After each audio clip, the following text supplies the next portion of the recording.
views because they didn't directly have to do with understanding dukkha and alleviating it. That's absolutely true. However, there's a little bit more to it, or there can be, in this sutta. And I wanted to, this month, expand on something I kind of opened the door to last month, which was Vipassana meditation, Vipassana as an idea. And I think I indicated last month that if you study this issue and read different people from Thailand and Burma and Sri Lanka, and read some of the commentaries that come after the time of the Buddha, and then read the Pali Suttas and everything, you'll find that there are differing ideas about this. For example, is Vipassana even something that can be deliberately practiced, or is it just insight when it naturally occurs? These ultimate, profound questions about self and the world. And true to form, the first part of the answer, as Vajrayana puts these questions to the Buddha, the Buddha puts them aside basically in every case, and in the end, the Vajrayana says, well, aren't there any speculative views that the Buddha entertains? Don't you ever think about speculative views? And the Buddha said that he's put those aside, and he gives the standard true to form explanation about how these don't directly impact the understanding of suffering or its alleviation, which, as I say, is everybody here knows that probably. But then he goes on to, after this final question is put to him, don't you have any speculative views? And I'm going to paraphrase now, but he basically says, no, because the Tathagata doesn't see things that way. The things that you're talking about, they involve the idea of a self and a world, the subject-object relationship upon which is built this whole story of somebody existing someplace in time, doing something. So all of these questions have to do with that, and he basically says all of that is an illusion. What a Tathagata sees is how the five aggregates, the five khandhas, come to be, exist, and pass away. So he's deconstructing the basic components of our storyline of self, a body and a mind that exist in some unified way in a world that has some continuing, ongoing existence in time, and our relationship to that, all our different narratives and so on. He's basically saying all that's an illusion, a convention. And having put those things aside, he's no longer occupied with thinking of things like that. There's another sutta, and I couldn't find where it was. I looked a little bit this morning. But there's another sutta where the same general narrative takes place, except it's with Ananda. And instead of the Buddha himself giving his answer, Ananda gives the answer that his teacher, the Buddha, gives on this question. And more or less it follows the same framework, except at where the part is where the Buddha said that he sees things in terms of the five aggregates, how they exist and pass away. Ananda says that the Tathagata sees the six senses and their fields.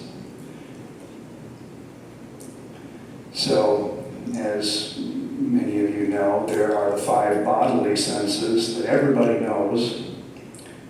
And then there's the mind, which in this context is viewed as another sense organ that takes in mental objects the internal objects of experience, thoughts and feelings and so on, that can't be directly linked to the eye, the ear, the nose, tongue, and sense of touch, smell. So if we're looking at kind of a framework within which to investigate our experience in this deconstructive way, the five aggregates does seem to be by far the most popular form of this that's given in the suttas. However, it is also possible to do it in terms of living within our present moment experience and seeing that there are these 6 different aspects to it, 6 different doors through which data comes into our experience that don't necessarily require any kind of permanent, ongoing unity between them. They're isolated moments of experience that arise and pass away. So the reason I bring that up is that to even talk about, we have an hour today, to even talk about the five aggregates for people that aren't familiar with that requires a little bit more time than just the common sense understanding we already have of the 5 bodily senses. And we can pretty easily imagine the mind, our emotional and intellectual experience and images that come from imagination and so on, all of that, we can kind of easily imagine that as being the domain of a 6th sense, if we want to call that the mind. That seems to be a lot more easy to understand and to grasp, require less thought. So I thought we would use that later in the meditation for investigation. And I was just kind of wanting to give a little bit of scriptural background for that. So we have this idea that we live, in the world of samsara, birth and death, and immediately that involves a story and a sense of existence as a self and a world, and that there's some possibility for liberation according to the teachings of the Buddha that involve the Vipassana insight into how that's all just a conventional reality that can be put aside. So, and I'll kind of return to that a little bit as I explore these guidelines that I got from Aung San Sayadaw's book on the teachings of Mogok Sayadaw, this well-known Burmese Vipassana teacher.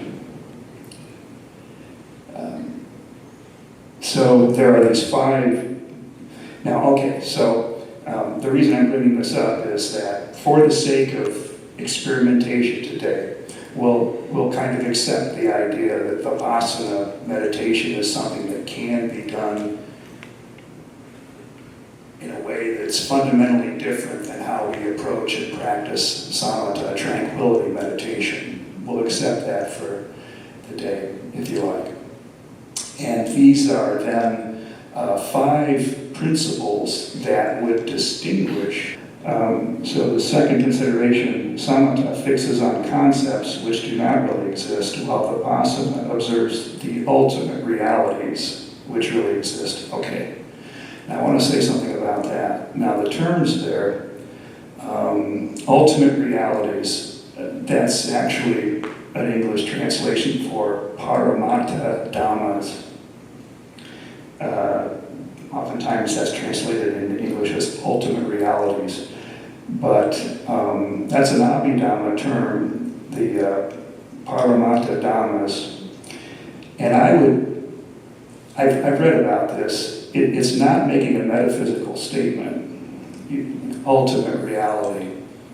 What it's saying is, this is the irreducible reality of our experience. So there's a philosophical school called phenomenology It's just the study of experience without making metaphysical statements about it. It's just the study of experience as it can be known. That's what this is. So people have argued about that and wondered about that, with this phrase, ultimate realities, is that a metaphysical statement? But we kind of know, in a general way, that Buddha didn't like to make metaphysical statements too much. But he was an ultimately effective phenomenologist. He studied his own experience. And so the people that I tend to believe on this is that ultimate realities means irreducible realities of our experience.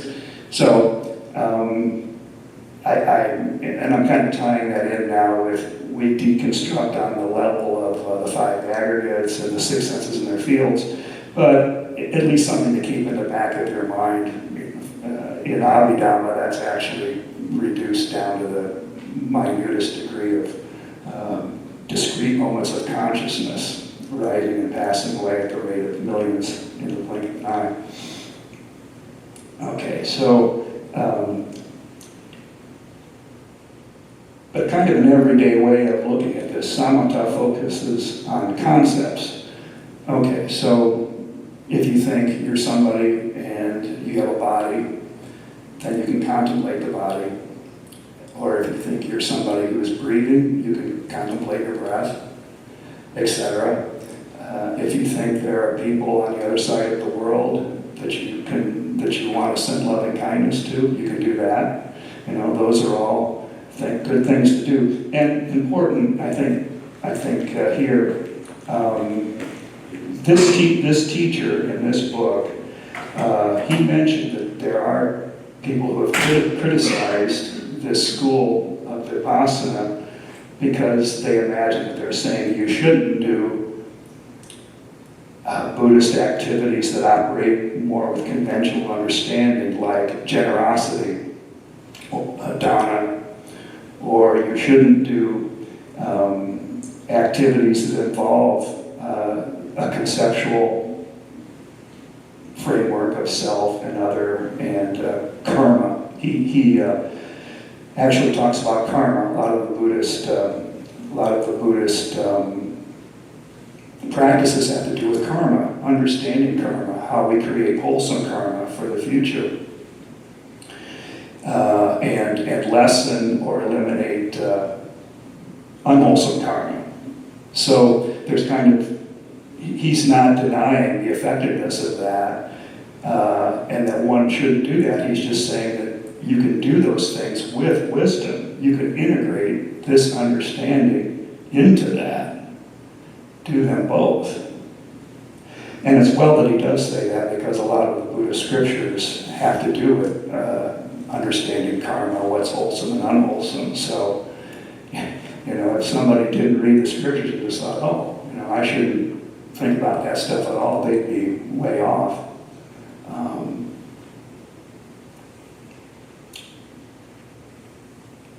Okay. I think I said most of what I wanted to say about that. And we can kind of switch over to the meditation part now, and just almost a half hour, 25 to 30 minutes now. Okay, so the first thing that I'm going to share with you is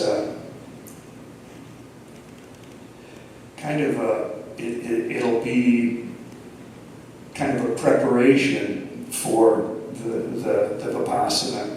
I wouldn't say this is yet itself Vipassana, but it does embody a couple of the ideas that I just discussed, in that you don't really choose the object. Some people will refer to this as being choiceless awareness. So you don't have a primary object. So just sit comfortably. If you want to have your eyes open, you can, but I I would encourage you not to look around the room much or get involved with objects. Maybe just keep them half open, downcast somewhat, or you can close your eyes. But in this kind of meditation, you're not trying to exclude anything. So the things that come to you through your senses, my voice, noises from other people, things like that, they aren't distractions because you're not focusing on one object. You're just observing what your mind does with whatever naturally comes in through your senses. Okay, so rather than to limit your attention to any particular area on the body, just be open to the entire body.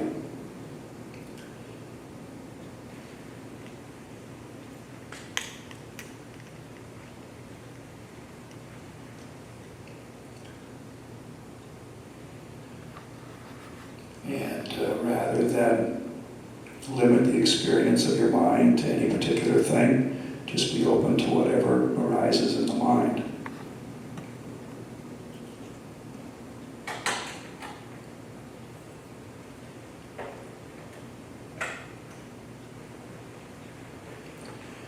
So for a while, this will be kind of our way of entering into some calm while starting to embody kind of this choiceless, open gateway into Vipassana. Sit as quietly as you can, as still as you can, and just let your attention naturally be drawn to whatever continues to move in the body or the mind. Any movement that you sense in the body or in the mind, just let your attention naturally be drawn there.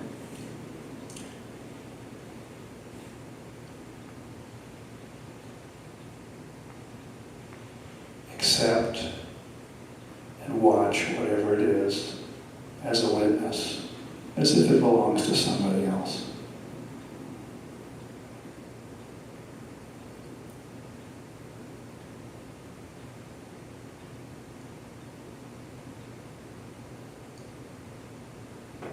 And we'll just spend a few minutes doing that.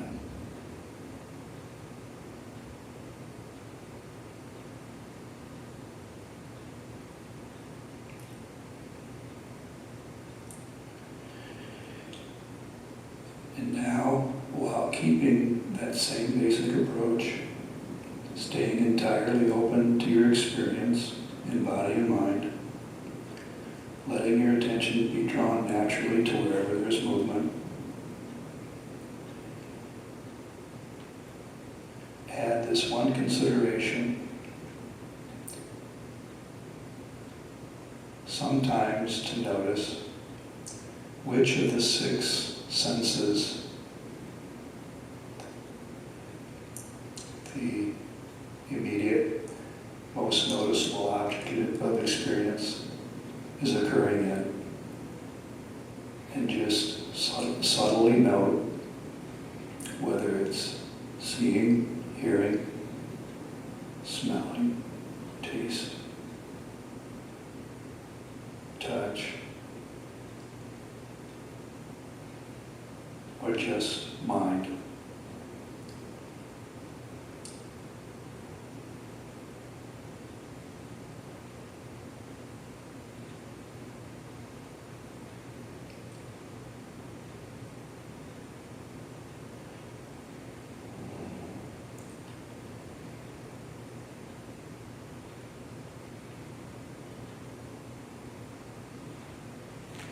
Just take a minute or two in conclusion.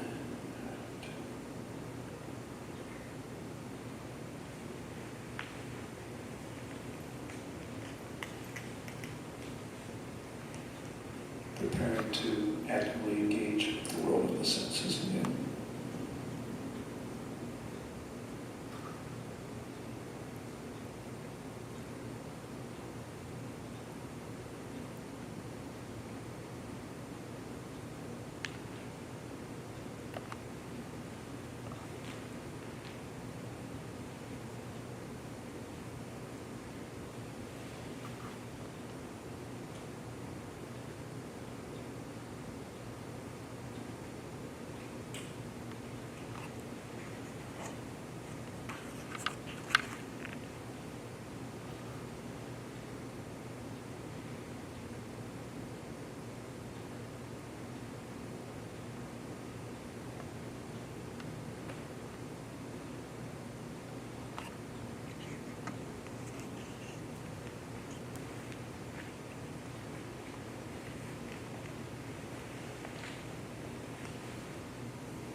please put your hands together and say sadhu 3 times.